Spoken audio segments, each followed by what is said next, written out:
Good afternoon guys. एक बार फिर से स्वागत है स्टडी विद सुनीता चैनल में। आज मैं आपको अलंकार पढ़ाने जा रही हूँ। हिंदी में मैं आपको अलंकार पढ़ाने जा रही हूँ। तो अलंकार को पढ़ने देखिए, एग्जाम में जिस तरीके से क्वेश्चन पूछे जाते हैं और क्या क्या आ सकता है, मैं वो आपको सबको पढ़ा रही हूँ। लेकिन आपको, अगर आप वीडियो पूरा अंत तक देखते हैं तो आपको अंत में आपको मैं टिप्स एंड ट्रिक्स के साथ बताऊंगी किस तरह से आप अलंकार को पहचान सकते हैं। ठीक है ना। एक बार फिर से स्वागत है स्टडी विद सुनीता चैनल में। चलिए आप पढ़ाते हैं आपको अलंकार। अलंकार मीन्स होता क्या है। सबसे पहले तुम ये समझेंगे कि अलंकार होता क्या है। देखिए, अलंकार मतलब कहना। ठीक है। देखिए, किसी चीज़ को आप सुंदरता से लिखना या शोभा बढ़ाना, या फिर किसी सजावट हो, या कोई औरत गहना वो पहनती है तो उसको सजावट, उसी को हम कहते हैं अलंकार। अलंकार मतलब शोभा बढ़ाना, चमत्कार पैदा करना। अब देखिए क्या होता है, काव्य की शोभा बढ़ाने वाले तत्वों को अलंकार कहते हैं। ठीक है। काव्य की जो है शोभा बढ़ाने वाले तत्व को या चमत्कार पैदा करने वाले को हम अलंकार कहते हैं। यहाँ पे ये आपको समझ सकते हैं कि काव्य होता क्या है। काव्य यानी कि आपके जो मन में जो भाव उत्पन्न होता है, उसको किसी पंक्ति, किसी कविता, किसी रचना, किसी उपन्यास के बारे में उस भाव को आप लिख देते हैं, वही आपका काव्य हो जाता है। ठीक है। और उसको भी आप अच्छे से उसको पूरा लिखना और उसको उसमें वही आपकी शोभा बढ़ाई जाती है। अब होता है कि अलंकार। ठीक है। अलंकार के भेद कितने होते हैं? तो अलंकार के 3 भेद होते हैं: शब्दालंकार, अर्थालंकार, उभयालंकार। ठीक है ना। शब्दालंकार, अर्थालंकार, उभयालंकार हम आपको आज पढ़ेंगे। देखिए, अलग अलग, अब एक ही दिन हम सारा नहीं पढ़ सकते और आपको समझ में भी नहीं आए। मैं तो पढ़ा दूंगी बट आपको समझ में नहीं आए, इसीलिए मैं आपको केवल आज शब्दालंकार पूरा टोटल में बताती हूँ। शब्दालंकार के भेद, शब्दालंकार में जो भेद होते हैं उसको मैं, तो शब्दालंकार के सबसे पहले देखिए, और अर्थालंकार, उभयालंकार। यानी कि शब्दालंकार में शब्दों के माध्यम से जो शोभा और चमत्कार पैदा किया जाता है, शब्दों के माध्यम से, ठीक है, वो आपका शब्दालंकार होता है। अर्थालंकार में अर्थों के माध्यम से जो आपका चमत्कार और शोभा होता है, वही आपका अर्थालंकार है। उभयालंकार यानी कि शब्दों और अर्थों के माध्यम से दोनों में जो शोभा बढ़ाई जाती है, वो उभयालंकार होता है। अब आता है कि सबसे पहले हम पढ़ेंगे आज शब्दालंकार। अब शब्दालंकार में की परिभाषा क्या कहती है, अभी मैंने बताया, जिस अलंकार में शब्दों के माध्यम से चमत्कार यानी कि शोभा पैदा करता है, ठीक है ना, सुंदरता उसकी बढ़ाई जाती है, वो होता है शब्दालंकार। अब शब्दालंकार के भी 4 भेद होते हैं। ये तो आपके अलंकार के भेद थे, शब्दालंकार, अर्थालंकार, उभयालंकार। अब शब्दालंकार के भी भेद होते हैं। कितने? 4। अनुप्रास, यमक, श्लेष, वक्रोक्ति। ठीक है ना। अब देखिए, अक्सर आप बुक में यहाँ तक आप देखेंगे अनुप्रास, यमक, श्लेष, वक्रोक्ति नहीं देखे होंगे, बहुत कम। लेकिन क्योंकि ये आता बहुत कम है इसलिए नहीं, बट आता है कि नहीं है, लेकिन थोड़ा मतलब ये है, लेकिन आपके सिलेबस में है तो आपको पढ़ना और नॉलेज तो आपको रखनी ही रखनी है। ठीक है ना। यानी कि अनुप्रास, यमक, श्लेष, वक्रोक्ति। अब देखिए, अनुप्रास अलंकार के भी भेद होते हैं। अभी तक आपने अलंकार के भेद देखे, ठीक है ना। अब अलंकार के भेद में क्या देखा? शब्दालंकार। शब्दालंकार के भेद आपने कितने देखे? 4। अब उस अनुप्रास अलंकार के भी भेद होते हैं। अनुप्रास अलंकार के कितने भेद होते हैं? 5। 6 का अनुप्रास, ठीक है ना, वृत्तिया अनुप्रास, लाटा अनुप्रास, अनंत्या अनुप्रास और श्रुतिया अनुप्रास।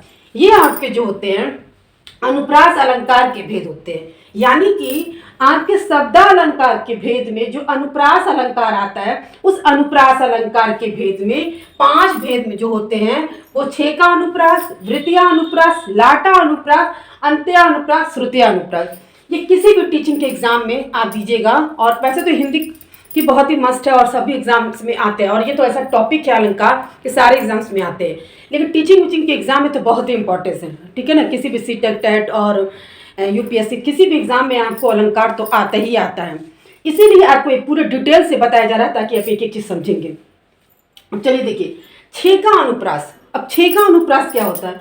जहाँ कोई वर्ड 2 बार आए, या सबसे बड़ी बात है, आपको एक चीज आप यहाँ समझ लीजिए, अलंकार में हमें जो आपके भेद दिए जा रहे हैं, जो आपको बताया जा रहा है, इसमें आवृत्ति की बात हो रही है, और जो भी आवृत्ति इसमें होगी वो लगातार होगी। चाहे अब अभी आपको परिभाषा एक एक करके बताएंगे। उसमें देखिए, कहीं 1, कहीं 2, कहीं, लेकिन जो भी आवृत्ति होगी, इस बात का हमेशा ध्यान रखना है कि लगातार आवृत्ति होगी, वही तभी वो अलंकार होगा। जैसे देखिए 6 का अनुप्रास, 6 का अनुप्रास में जहाँ कोई वर्ण 2 बार आए, एक कोई वर्ण रहेगा, वर्ण से क्या मतलब है, यहाँ स्वर और व्यंजन दोनों हो, ठीक है ना, बट लेकिन आपको क्या है, वो जो वर्ण आएगा वो लगातार आएगा, ये नहीं एक बार आया फिर तीसरे नंबर पे तो नहीं, यानी कि जो वर्ण लगातार आएगा वहीं पे 6 का अनुप्रास अलंकार होगा, ठीक है ना। उदाहरण के लिए देखिए, चारु चंद्र की चंचल किरणें खेल रही थी जलथल में, ये आपका जो है 6 का अनुप्रास, चारु चंद्र की चंचल किरणें खेल रही थी जलथल में। अब आप देखिए यहाँ पे जो च है, ठीक है ना, ये जो च है, ठीक है ना, और ये च है, 2 बार आया। लोग ये सोचते हैं और आप ये कह सकते हैं कि च फिर तुक 3 बार आया है, ठीक है ना, ऐसा नहीं होगा, ठीक है ना। क्यों? क्योंकि जो की है ये कारक चिन्ह लगा है। जब भी किसी वाक्य में, ठीक है ना, कारक चिन्ह के बाद से अगर आएगा तो वो वर्णों की आवृत्ति टूट जाएगी, ठीक है ना। केवल लगातार अगर वर्ण की आवृत्ति होगी तब वही माना जाएगा, जब कारक चिन्ह लग जाएगा उसके बाद वर्णों की आवृत्ति तो वो नहीं, तो यहाँ 2 ही बार माना जाएगा, यानी कि 2 बार च आया है। इस तरह से तो आपकी परिभाषा भी यही कह रही है, जहाँ कोई वर्ण 2 बार लगातार आएगा तो यहाँ आपका 2 बार आया है, च 2 बार आया। ऐसे देखते तो 3 बार आप कहते, लेकिन ये जो है आपका कारक चिन्ह लगने की वजह से ये वर्णों की आवृत्ति यहाँ टूट जा रही है। ये आपको 6 का अनुप्रास समझ में आ गया।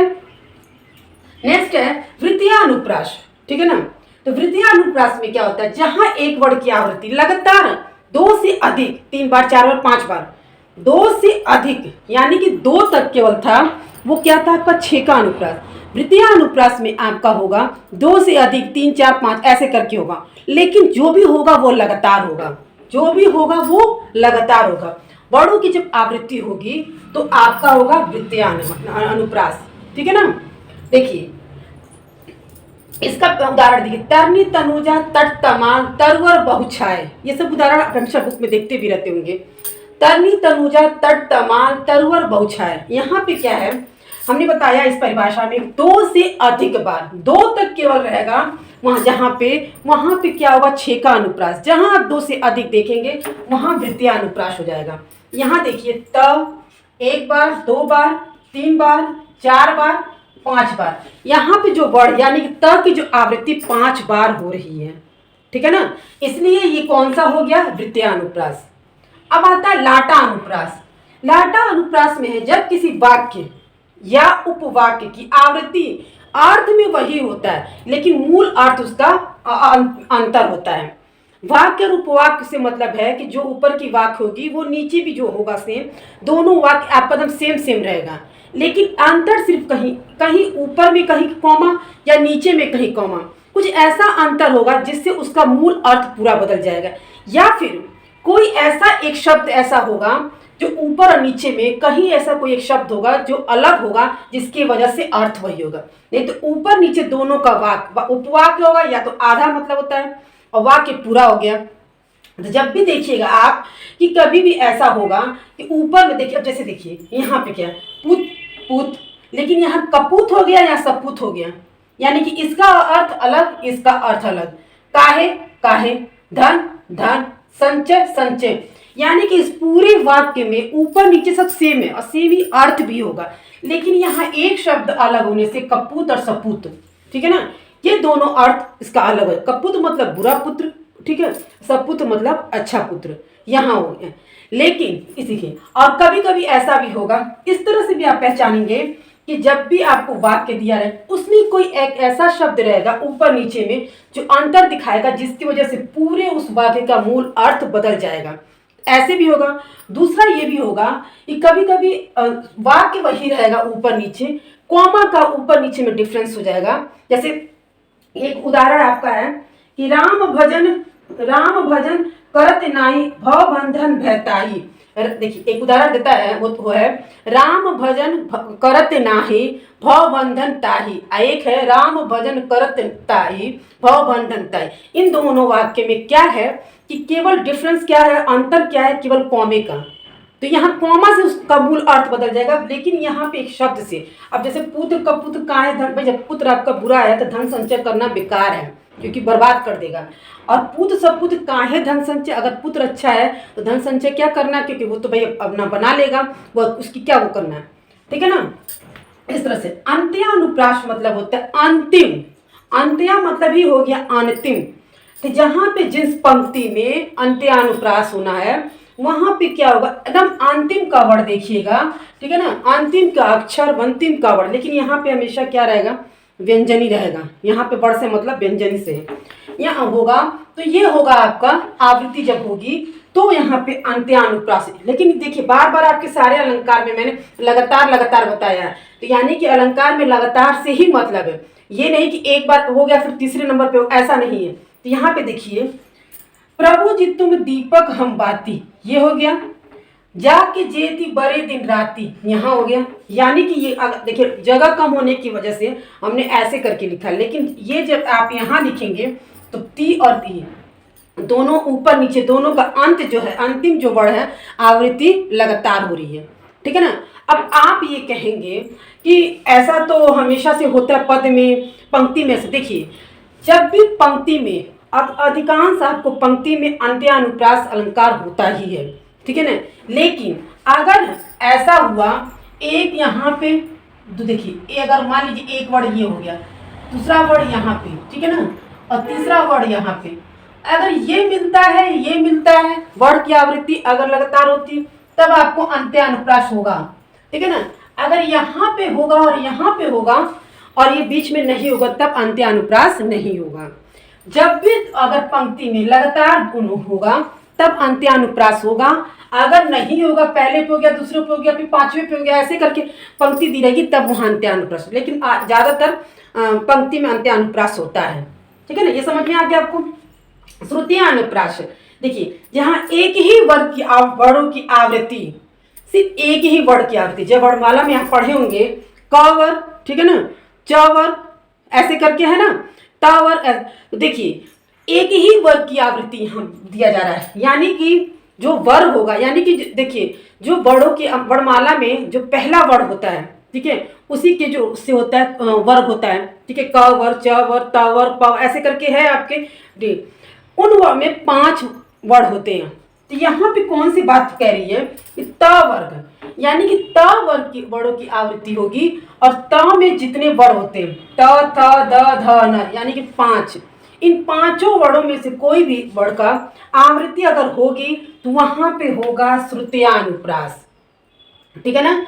इस बात को ध्यान रखिएगा, जब भी त वर्ग की, ठीक है ना, वर्ड आएंगे तो वहां पे हमेशा श्रुत्यानुप्रास होगा। उदाहरण देखिए, दिनांत था थे दीनानाथ, डूबते सधेनु आते, गृह गवाल बाल थे, ठीक है ना। अब यहाँ देखिए द, आपका द आता है, फिर न आता है, ठीक है ना, थ आता है, फिर थ आ गया, फिर द आ गया, फिर न आ गया, फिर न आ गया, ठीक है ना। यहाँ तक आपका क्या है, वर्णों की आवृत्ति हो रही है, क्योंकि देखिए द भी इसमें आता है, ठीक है, न भी इसमें आता है, और कौन सा है त, ठीक है ना।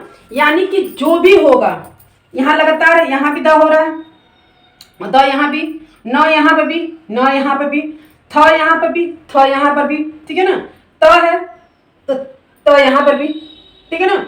तो यानी कि आपका जो भी त इसमें भी देखिए ध यहाँ है, ध इस लाइन में भी ध है, यहाँ भी ध है, न यहाँ पे भी, न यहाँ पे भी, त यहाँ पे भी, त यहाँ पे भी, ठीक है ना, और बाकी यहीं तक है आपका। यानी कि आपके त वर्ग में से त, थ, द, ध, न, बस यही 5 वर्ड होने चाहिए। इसी 5 वर्ड में से वर्णों की आवृत्ति अगर होगी तो वहां आपका श्रुत्यानुप्रास अलंकार होगा, ठीक है। चलिए हम आपको आप ये सोचेंगे अरे सब तो ये मिक्स हो गया, कैसे हम पहचानेंगे, हम आपको बताते हैं कैसे आपको टिप्स देखिए समझना है। सबसे तो पहले आप अलंकार समझ लीजिए। अलंकार क्या होता है, काव्य की शोभा बढ़ाने वाले को अलंकार कहते हैं। अब अलंकार के भेद पूछेगा तो सीधा साधा शब्द अलंकार, अर्थालंकार, व्यलंकार, ये हो गया। अब शब्द अलंकार के भेद कितने होते हैं, 4, अनुप्रास, यमक, श्लेष, वृक्ति, ये आपके हो गए। अनुप्रास, यही इंपॉर्टेंट है आपका अनुप्रास अलंकार, अक्सर एग्जाम में ऐसा देता है कि कंफ्यूज हो जाता है।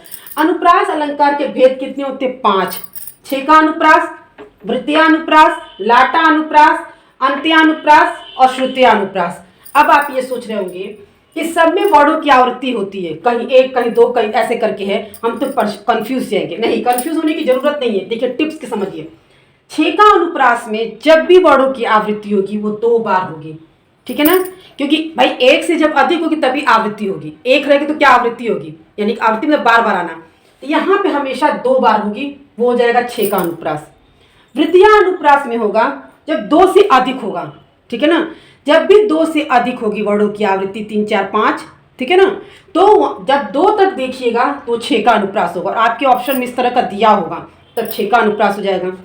वृत्तीय अनुप्रास में जब भी वर्णों की आवृत्ति देगी तो हमेशा 2 से अधिक रहेगा, तो वहां आपका वृत्तीय अनुप्रास हो जाएगा। लाटा अनुप्रास में बहुत वाक्य जो दिया रहेगा, ठीक है, या तो पूरा वाक्य और ठीक है, क्योंकि पंक्ति ही होगी, कविता ही कोई होगी, तो आपका वाक्य पूरा या उपवाक्य यानी कि आधा वाक्य, ऊपर नीचे यानी मतलब सेम होगा, दोनों के अर्थ एक ही होंगे, ठीक है ना, दोनों के अर्थ एक होंगे, लेकिन जब दोनों सब अर्थ का जब मूल अर्थ भाव निकालेंगे वो अलग हो जाएगा। जैसे आप यहाँ देखा ना, पुत कपुत काहे धन संचय पुत सपुत काहे, लेकिन आप ये सोचिएगा कि इसमें हम कैसे ये पहचानेंगे लाटा अनुप्रास। इसमें पहचानने के लिए सबसे अच्छा ये है कि जो आपका उदाहरण दिया रहेगा, ठीक है ना, जो भी आपका उदाहरण या तो उसमें दोनों को मिलाइएगा, देखिएगा, मतलब आपका जो वाक्य दिया रहेगा कि देखिएगा तो उसमें दोनों अर्थ आपके दोनों को एक जैसा होगा, ठीक है ना। अब जब उसका जब मूल अर्थ कैसे निकालेंगे, या तो इस तरह से वाक्य होगा, कहीं ऊपर कहीं नीचे में, कहीं ना कहीं कॉमा आगे या पीछे, कहीं ऊपर आगे दिया कहीं पीछे दिया रहेगा, इस तरह का होगा, या फिर उसमें कोई एक शब्द ऐसा होगा जो अलग होगा जिससे उसका अर्थ पूरा बदल जाएगा। जैसे यहाँ पे पूत पूत काहे काहे धन धन संचय चचय, ये सब का अर्थ एक जैसा दिखा दिया, बट कपूत और सपूत अलग अलग देने के इस पूरे वाक्य का अर्थ बदल गया है। उसी तरह से है कि राम भजन जो करते नाही भव बंधन बहताई, इसी तरह से ये दोनों हैं, इन दोनों, फिर राम भजन भव नाही काहे वो भव बंधन हारी, ये जो वाक्य है इसमें क्या ऊपर में एक कॉमा एक से नीचे कॉमा, इस तरह से हो जाता है। उसी तरह से अंत्यानुप्रास, अंत्यानुप्रास में से मतलब है आपका अंत में जो भी पंक्ति दी रहेगी, जो भी आपका कविता दिया रहेगा, उसकी जो वर्णों की आवृत्ति होगी, जो अक्षर होगा वो लगातार होगा, ये तो आपके अलग हमेशा से बताया, लेकिन ठीक है ना, हमेशा लगातार होगा, ठीक है, लेकिन हमेशा से पंक्ति में अंत्यानुप्रास पाया जाता है। लेकिन आपको मैंने बताया कि लगातार का मतलब पहले अगर लाइन में है, दूसरे लाइन जो भी वर्ड ऊपर भी होगा नीचे होगा तो आपका अंत्यानुप्रास होगा, लेकिन एक यहाँ होगा एक यहाँ होगा तो अंत्यानुप्रास नहीं होगा, ठीक है ना, क्योंकि अंत्यानुप्रास अक्सर कविता और पंक्ति में होता ही है। लेकिन ये भी इस बात का ध्यान रखना है कि अगर ऊपर नीचे सेम है, लगातार वर्णों की आवृत्ति है तो अंत्यानुप्रास होगा, ऐसा नहीं कि पहले में हो जाएगा पांचों में से करके तो नहीं होगा। श्रुत्यानुप्रास, श्रुत्यानुप्रास में एक ही वर्ण की आवृत्ति, बस एक ही वर्ण की आवृत्ति, कहने का मतलब है वर्ण की एक ही वर्ग की वर्णों की आवृत्ति, ठीक है ना, यहाँ वर्ण की आवृत्ति में एक ही वर्ग की, वर्ग क्या आपको वर्णमाला में बताया गया ना, क वर च वर त वर प, ये वो उस वर्ग ज्ञान, यानी कि यहाँ पे आपको जो एक ही वर्ग की वर्णों की आवृत्ति बताई जाएगी, तो यहाँ जो वर्ग है त वर्ग है, ठीक है ना, त ही वर्ग का हमेशा श्रुत्यानुप्रास अलंकार में हमेशा त वर्ग के वर्णों, जो भी वर्ण होगा हमेशा त वर्ग के वर्ण होंगे और उसी वर्णों की आवृत्ति होगी। जैसे दीनान थे दीना नाथ डूबते, स धेनु आते ग्रीव गवाल बाल थे, यहाँ द भी आपके त वाले वर्ग में आएगा, देखिए, फिर न भी आएगा, ठीक है ना, त भी आएगा और थ भी आएगा, ठीक है ना, फिर द आएगा, न आएगा, ड, यानी कि ये सब लगातार एक तो वर्णों की आवृत्ति हो रही है। और हमने कहा एक ही वर्ग क्या वर्ग, एक ही वर्ग कौन सा होगा, लेकिन यहाँ पे जो वर्ग होगा वो त वर्ग होगा, यानी कि जब भी देखिएगा श्रुत्यानुप्रास में एक ही वर्ग यानी कि त वर्ग में से कोई भी बढ़कर आवृत्ति बार बार होगी, वहाँ श्रुत्यानुप्रास हो जाएगा। एक चीज और बता देते हैं, जब भी देखिएगा आप एग्जाम में इसमें कि छेका अनुप्रास का उदाहरण और वृत्तीय अनुप्रास का उदाहरण हमेशा अनुप्रास अलंकार में आता है। आप देखिए किसी भी बुक्स कॉपी में अनुप्रास अलंकार में भी जब आप देखेंगे उदाहरण तो ये देता है चारों चंद्र की चंचल कुंडली, क्योंकि अनुप्रास अलंकार की परिभाषा होती है वर्णों की आवृत्ति को ही, ठीक है ना। तो और यहाँ पे भी है तभी तरुजा तटमान, ये वृत्तीय अनुप्रास, यानी कि इन दोनों का जो उदाहरण होता है छेका अनुप्रास और वृत्तीय अनुप्रास का, ये अनुप्रास अलंकार के भेद में आते हैं। तो गाइस अब मैंने आपको अलंकार आपको बढ़ा दिया, आपको अच्छे से समझ में भी आ गया होगा, ठीक है। अगर आपको अच्छे समझ में आ गया तो प्लीज़ मेरे चैनल को लाइक करिएगा, शेयर करिएगा, सब्सक्राइब करिएगा। मिलते हैं नेक्स्ट वीडियो में।